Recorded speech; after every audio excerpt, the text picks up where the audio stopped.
नमस्कार, स्वागत है आप सभी का कॉम्पिटिटिव इंग्लिश ट्यूटोरियल के यूट्यूब चैनल पर और मैं हूं सतीश कुमार मिश्रा। अभी-अभी कुछ देर पहले ही मैंने अपना एक वीडियो अपलोड किया था सेकंड राउंड ई काउंसलिंग और इसका समय कब से क्या होगा और उसमें मैंने ये अनुमान बताया था कि मेरी एक बात हुई थी प्रिंसिपल से सैनिक स्कूल के और उन्होंने मुझे ये बताया था कि 2 मई से 5 मई के बीच में ये सेकंड राउंड के ई काउंसलिंग की डेट आएगी। एग्ज़ैक्टली अभी वही डेट एआईएसएसईसी के पोर्टल पर आया है, यानी 2 मई से सेकंड राउंड के चॉइस फिलिंग का काम शुरू हो जाएगा। अब सारी डिटेल साझा करने के लिए मैं आपको अपने कंप्यूटर स्क्रीन पर लिए चलता हूँ।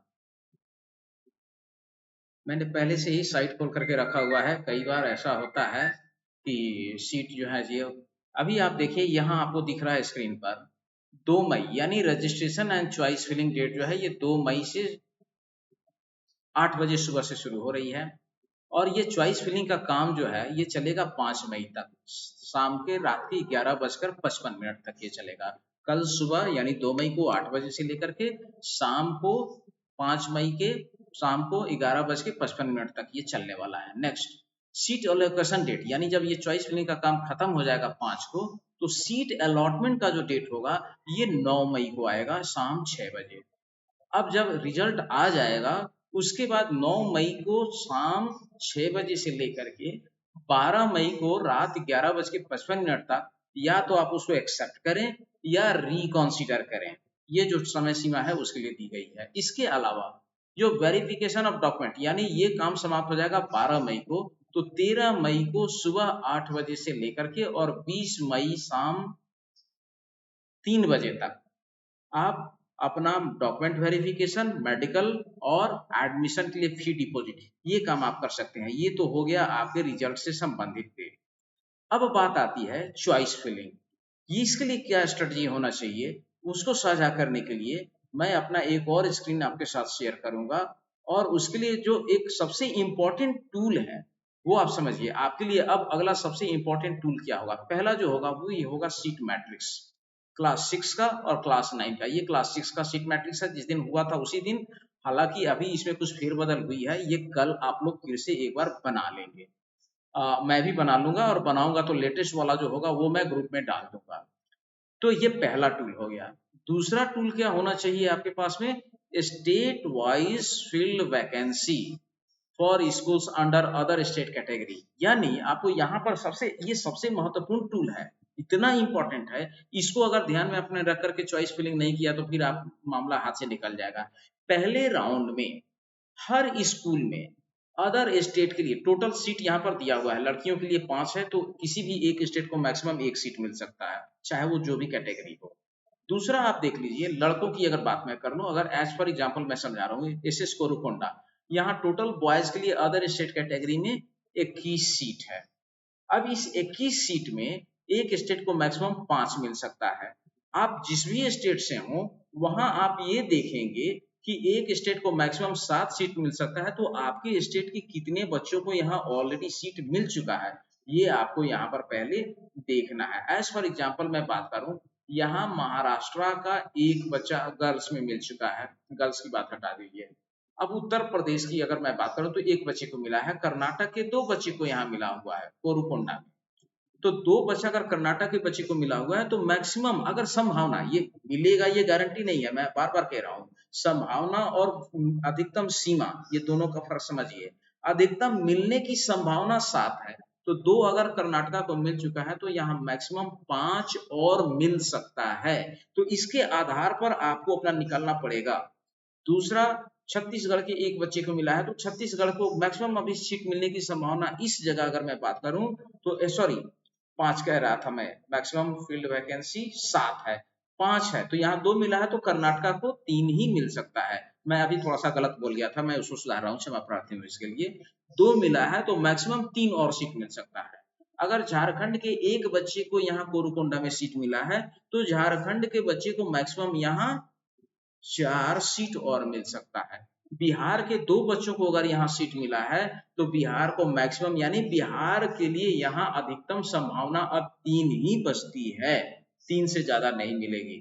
तो आप इस 3 सीट को ध्यान में रखें, अपने कैटेगरी को ध्यान में रखें। ये क्लास 6 का भी है और ये क्लास 9 का भी है, और ये मैंने ऑलरेडी ग्रुप में बना के डाल दिया था। 9 में भी उसी तरीके से देखना है कि अगर जैसे मान लिया कि सैनिक स्कूल कोरुकोंडा में 9 में अदर स्टेट कैटेगरी की 9 सीटें, 9 में बिहार के एक बच्चे को सीट मिला हुआ है पहले राउंड में, और यहाँ किसी भी एक स्टेट को मैक्सिमम 2 सीट मिल सकती है। तो क्लास 9 के लिए अगर आप फॉर्म फिलअप करने जा रहे हैं या चॉइस फिलअप करने जा रहे हैं, तो बिहार के लिए यहाँ अब एक ही सीट मिल सकती है, इससे ज्यादा नहीं मिलेगी, इसका ध्यान रखेंगे। तो ये सीट मैट्रिक्स और स्टेट वाइज फील्ड वैकेंसी, ये एक सबसे इंपॉर्टेंट। तीसरा, आपको अपनी कैटेगरी में देखना है कि आपके स्टेट के कितने बच्चे हैं, तो ये टूल भी हमारे पास में है। अगर ई काउंसलिंग के लिए मुझे आपको कॉल करना होगा, तो आप ध्यान रखें, मुझे दिन में 10 बजे से लेकर के 2 बजे के बीच ही कॉल कर सकते हैं। शाम में 7 से 10 का समय जो होता है वो ऑनलाइन क्लास का है, और मेरा 1 मई से क्लास शेड्यूल शुरू होना था, वो शुरू हो चुका है। तो मैं शाम में 7 से 10 के बीच में आपका कॉल नहीं ले पाऊंगा। ये 3 चीजें हैं। मैं यहाँ से ये बता सकता हूँ आपको कि इस पर्टिकुलर स्कोर पर कुल कितने बच्चे हैं, पूरे ऑल ओवर इंडिया में कितने बच्चे हैं, ये मैं आपको बता सकता हूँ उस चीज पर। ये टूल यहाँ हमारे पास में है जो ये बताया गया। तो ये 4 इंपॉर्टेंट टूल है जिसका ध्यान में रख करके आप चॉइस फिलिंग करेंगे। लेकिन इसमें अगर ये टूल आपके पास ना भी हो, तो ये वाली जो टूल मैंने अभी बताई है, ये स्टेट वाइज फील्ड वैकेंसी, ये सबसे इंपॉर्टेंट टूल है, और सीट मैट्रिक्स, इन दोनों को ही ध्यान में रख करके आप चॉइस फिलिंग करें, तो आप एक बेहतर स्ट्रेटजी बनाएंगे। कोई डाउट लगे तो आप अपनी चॉइस फिलिंग जो भी है, अपने बच्चे का स्कोर सारा लिख करके मुझे व्हाट्सएप कर देंगे, तो एक ग्लांस एट ए ग्लांस मैं भी चेक करके आपको बता सकता हूँ। लेकिन हाँ, ये काम मैं 10 बजे से 2 बजे के बीच में ही कर सकता हूँ। तो इस पूरी स्ट्रेटजी को आप ध्यान में रख करके सीट भरें। एक और चीज ध्यान में रखें, यहाँ पर ये तो 9 का है, 6 का, किसी भी क्लास के लिए आप भरेंगे तो स्टेट वाइज फील्ड वैकेंसी जो है ना, ये आपका अभी के समय में सेकेंड राउंड के लिए ये सबसे महत्वपूर्ण टूल है आपके लिए, कि आपको भरना है तो सीट मैट्रिक्स से ये पता चल जाएगा कि अदर स्टेट कैटेगरी में किसी भी पार्टिकुलर स्कूल में कितनी सीट अदर स्टेट में बची हुई है। हालांकि वो मैंने आज अभी पिछले वीडियो में ये सारी डिटेल जानकारी मैंने दे दी है, और वहां पर आपको ये एक स्टेट को, यहाँ पहला कॉलम है स्कूल का नाम, दूसरा कॉलम है स्टेट का नाम, तीसरा कॉलम जेंडर है, चौथा कॉलम जो है ये टोटल अदर स्टेट वैकेंसी, यानी पार्टिकुलर एक स्टेट को मैक्सिमम सीट कितनी, मतलब अदर स्टेट कैटेगरी में कितनी सीट है। दूसरा है vacancy can be allotted to state, किसी एक पार्टिकुलर स्टेट को अकॉर्डिंग टू 25% मैक्सिमम कितना मिल सकता है, और उसमें कितना भर चुका है। तो टोटल 21 है, इसमें 7 भर चुका है। एक स्टेट को मैक्सिमम 5 मिल सकता है। अगर किसी एक स्टेट को यहाँ पर 1 सीट मिला है, तो वहां 4 सीट उसको और मिल सकता है। किसी को 2 मिल गया है, तो उसके लिए मैक्सिमम संभावना यहाँ 3 की है। अगर किसी को 3 सीट या 4 सीट मिल गई है, तो उसके लिए यहाँ 1 सीट ही मिलने की संभावना है। इस बात को ध्यान में रख करके आप अपने बच्चे का ऑल इंडिया मेरिट रैंक देखें। उस स्कूल का जो स्टेट वाइज कट ऑफ है ना, लास्ट वाला, जो वो अभी आपको सीट मैट्रिक्स में ही मिल जाएगा। वहां से सॉरी, इस वाले पोर्टल पर आप जाएंगे तो यहाँ से आपको पता चल जाएगा। यहाँ से मैं बता रहा हूँ, ये सॉरी, यहाँ जो हम लोग जाते हैं ना स्कूल वाइज कट ऑफ, इसमें आप जाएंगे तो आपको यहाँ से वो कट ऑफ वाली जो लिस्ट है वो आप यहाँ से देख सकते हैं। इसमें अभी थोड़ा सा नेट स्लो चल रहा है, तो ये धीरे धीरे चल रहा है। इसमें एक एक स्कूल का दिया हुआ, ये कट ऑफ वाली लिस्ट भी मैं ऑलरेडी बना करके ग्रुप में पहले डाल चुका हूँ। तो ये यहाँ पर जैसे ही आप जाते हैं, अभी ये काम नहीं कर रहा है, थोड़ा सा मेरा नेट जो है वो स्लो है।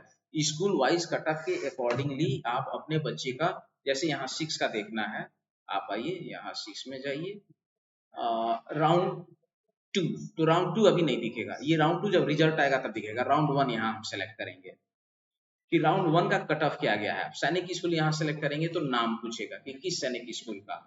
अब यहाँ स्कूल का नेम, जैसे ही सपोज कीजिए कि आप अंबिकापुर अगर यहाँ पर सेलेक्ट करके, और यहाँ कैटेगरी, तो कैटेगरी में आपको अदर देखना है। होम वाले होम सेलेक्ट करेंगे, अदर वाले अदर करेंगे।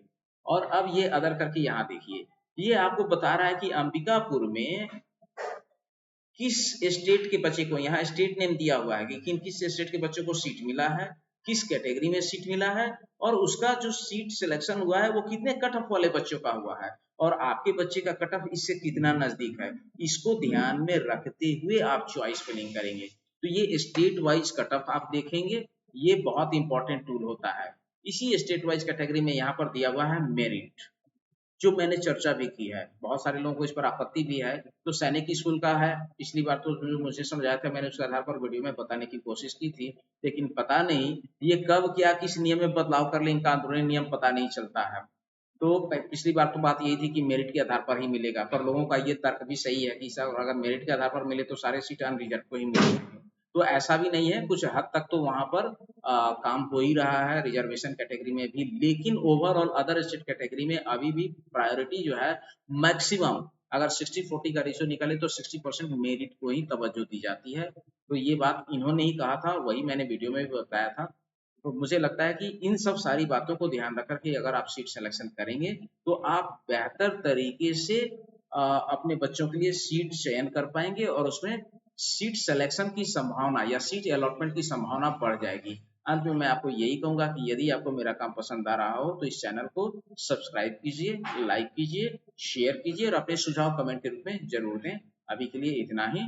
बहुत बहुत धन्यवाद।